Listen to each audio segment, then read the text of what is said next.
अस्सलाम वालेकुम स्टूडेंट्स, उम्मीद करती हूँ आप सब खैरियत से होंगे। आज हम आपकी नर्दवान उर्दू का काम करेंगे। नर्दवान उर्दू में आज हम आपके कवायद के सफ़ात करेंगे। सफ़ा नंबर 18 और 22 देखते हैं। सफ़ा नंबर 18। सफ़ा नंबर 18 पर आपके सामने है गलत फ़िक्रात की इस्लाह यानी दुरुस्ती करना। वो कहते हैं आम बोल चाल में और तहरीर में बाज़ औक़ात बेध्यानी में हम ऐसे अल्फाज इस्तेमाल किए जाते हैं जो गलत होते हैं। ज़ैल में कुछ गलत फ़िक्रात दिए जा रहे हैं जिनमें कवायद और इजाफ़ी अल्फाज की गलतियाँ मौजूद हैं। यानी आज जो हम गलत फ़िक्रात की इस्लाह सीखेंगे उसमें हमने कवायद की रूह से यानी कवायद के लिहाज से और इजाफ़ी अल्फाज के लिहाज से गलतियों को दुरुस्त करना सीखना है। उसकी तरफ बढ़ने से पहले इससे पहले कि हम मश्क करें, हम थोड़ा सा समझते हैं कि गलत फ़िक्रात की इस्लाह है क्या। इस्लाह कवायद के लिहाज से होती है, ज़ायद अल्फाज के लिहाज से और इमला के लिहाज से। कवायद के लिहाज से इस तरह होती है, जैसे यहाँ पर एक एग्जाम्पल आपके सामने मिसाल लिखी है, दर्द। अब दर्द को हम नॉर्मली बोल जाते हैं मेरे पेट में दर्द हो रही है, मेरे सर में दर्द हो रही है, यानी दर्द हो रहा है या रही है। तो हम अक्सर ही गलत बोल देते हैं दर्द हो रहा है, रहा आता है, दर्द लफ्ज़ जो है वो मुज़क्कर है। इसी तरह दही खट्टी है, मैंने दही खाई, मैं दही लेकर आई, यानी दही को हम मुअन्नस बता देते हैं। दही मुज़क्कर है, वो भी दही खट्टा है बोला जाता है और हम उसे अक्सर बाज़ औक़ात कवायद की रूह से गलत बोल जाते हैं। ज़ायद अल्फाज के लिहाज से अगर मिसाल देखें तो ज़ायद अल्फाज यानी ज़्यादा अल्फाज, एक जैसे अल्फाज बार बार आना। यहाँ पे मिसाल देखिए, आब ज़मज़म का पानी। अब आब के मायने भी पानी है और पानी का मानी तो है ही पानी, तो आब और पानी दो लफ्ज़ एक साथ आ गए हैं। तो यहाँ पे हमें सिर्फ आब ज़मज़म ही काफ़ी है। मैंने आब ज़मज़म पिया, आब ज़मज़म का पानी पिया नहीं, मैंने आब ज़मज़म पिया, बस आब ज़मज़म, आब में पानी आ गया, ज़मज़म का पानी। इसी तरह बकसरत और कसरत से। अब ब जब आ जाता है बकसरत के साथ जुड़ा हुआ, ये कसरत लफ्ज़ है और ये बकसरत, बा जब जुड़ा हुआ आ गया तो बा में से के मायने ऑलरेडी इंक्लूड हो जाते हैं, ऑलरेडी उसमें शामिल हो जाते हैं। तो हम ब कसरत कहेंगे तो यानी कसरत से। हमारे घर फल बकसरत आते हैं, यानी कसरत से आते रहते हैं। और या फिर हमारे घर कसरत से फल पड़े हुए हैं, रखे हुए हैं, यानी कि या फिर आप बकसरत लिखें तो फिर से की ज़रूरत नहीं है, सिर्फ बकसरत काफ़ी है। और अगर बा नहीं लगाना तो फिर कसरत से लिखेंगे।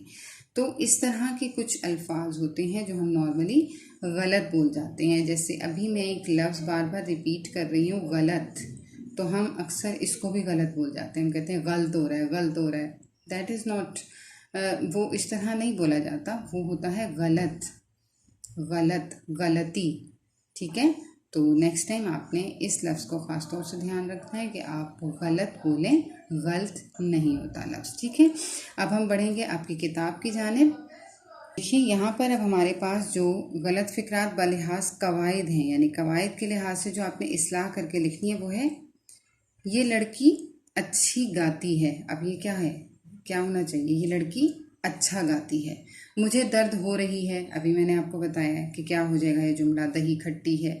वो गहरे सोच में पड़ गया, यानी वो, अब ये इसमें क्या गलती है, गहरी आना चाहिए, वो गहरी सोच में पड़ गया। उसकी मर्ज बढ़ गई, मर्ज होता है बीमारी, मरीज नहीं होता। ठीक है, तो आपने इसको दुरुस्त करना है। उसका मर्ज बढ़ गया, यहाँ भी गलती है और की भी गलती है। लड़कियां कहाँ गई हैं, अब यहाँ एक चीज़ आपने ध्यान रखनी है, गई में भी आखिर में नून गुन्ना है और हैं में भी आखिर में नून गुन्ना है। तो दो नून गुन्ना एक साथ आखिर में अगर आए तो इसका मतलब है कि दोनों में से कोई एक गलत है। दो नून गुन्ना के अल्फाज एक साथ नहीं आते। ये हो जाएगा लड़कियां कहाँ गई हैं, गाफ हमजा छोटी है, यहाँ छोटी आएगा एंड में और यहाँ हैं ही रहेगा क्योंकि लड़कियां हैं। लड़कियां कहाँ गई हैं, यहाँ छोटी एंड में आएगा और यहाँ पर नून गुन्ना जैसे कि अभी लिखा हुआ है। तो ये आपने याद रखनी है बात कि दो नून गुन्ना एक साथ नहीं आते हैं।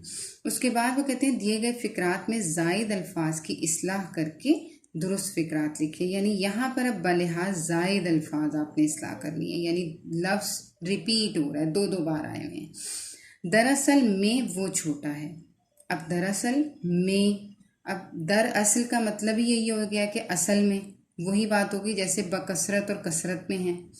दर आ गया तो उसका मतलब में हो गया, असल में वो छोटा है या फिर दरअसल वो छोटा है। आप या तो आप यहाँ से में हटा दें और बस ये सही हो जाएगा, दरअसल वो छोटा है। मच्छर बकसरत से हो रहे हैं। अब यहाँ ब भी आ गया, से भी आ गया, आपने इसको दुरुस्त करके यहाँ लिखना है। ये संगमरमर का पत्थर है। अब आपको मानी मालूम होने चाहिए, संग और पत्थर दोनों के मायने पत्थर हैं, तो ये संगमरमर है, इतना काफ़ी है। ये आब जमजम का पानी है, वही बात आ गई, आब और पानी दोनों चीज़ें आ गई, आपने पानी को हटा देना है, ये आब जमजम है। ये साइंस रूम का कमरा है। अब रूम और कमरा दोनों का मतलब कमरा ही होता है, तो आपने कोई एक लिखना है, ये साइंस रूम है। कोह हिमालय पहाड़ बहुत ऊंचा है। अब कोह के मायने भी पहाड़ होते हैं और एक और पहाड़ भी इन्होंने लिख दिया, तो हम क्या करेंगे जी, एक कोई सा लिख लेंगे, जैसे कि कोह हिमालय बहुत ऊंचा है, बस पहाड़ की ज़रूरत नहीं। और अगर पहाड़ लिखना है तो आप लिखेंगे हिमालय पहाड़ बहुत ऊंचा है, लेकिन नॉर्मली कोह हिमालय ही बोला जाता है, तो आप ऐसे भी इसको लिख सकते हैं, कोह हिमालय बहुत ऊंचा है। तो इस तरह आपके ये दुरुस्त फिक्रात जो हैं, आपने यहाँ से इनकी गलती को ठीक करके यहाँ पर पूरा जुमला दोबारा लिखना है। इसके बाद हम पढ़ेंगे अपने सफ़ा नंबर 22 की जानिब।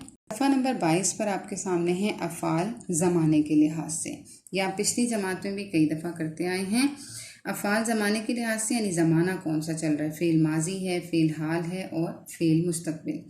किसी भी फ़ेल यानी वर्ब, फ़ेल वर्ब को कहते हैं, किसी भी फ़ेल के लिए ज़माने का होना ज़रूरी है, और ज़माने 3 हैं। गुज़रा हुआ ज़माना जिसे माजी यानी पास्ट कहते हैं, मौजूदा ज़माना जिसे हाल प्रेजेंट कहते हैं, आने वाला ज़माना जिसे मुस्तकबिल यानी फ्यूचर कहते हैं। इसको भी करने से पहले हम पहले थोड़ा सा समझते हैं। यहाँ पर देखिए, अफ़ाल ज़माने के लिहाज से माजी गुज़रा हुआ, हाल मौजूदा और फिर मुस्तकबिल होने वाला।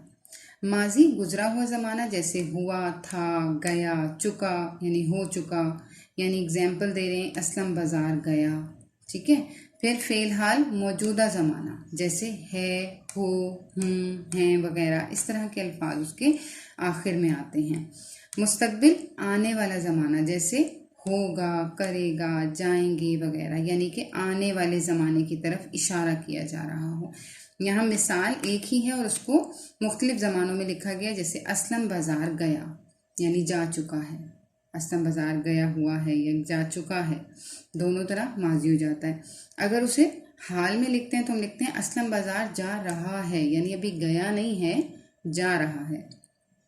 और जब मुस्तकबिल की बात करेंगे तो हो जाएगा असलम बाज़ार जाएगा, ठीक है। उम्मीद करती हूँ दोबारा से आपके जहनों में ये ज़माने के लिहाज से फ़ील की इकसाम आपने दोहरा ली होंगी। अब आपके मश्क की तरफ बढ़ते हैं।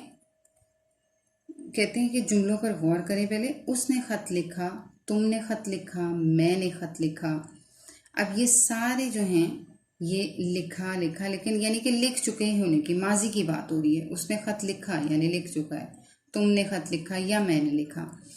वो ख़त लिखता है, तुम ख़त लिखते हो, मैं ख़त लिखता हूँ, यानी वो करे, तुम करो, मैं करूँ, लेकिन सब काम जो हैं वो हाल में हो रहे हैं।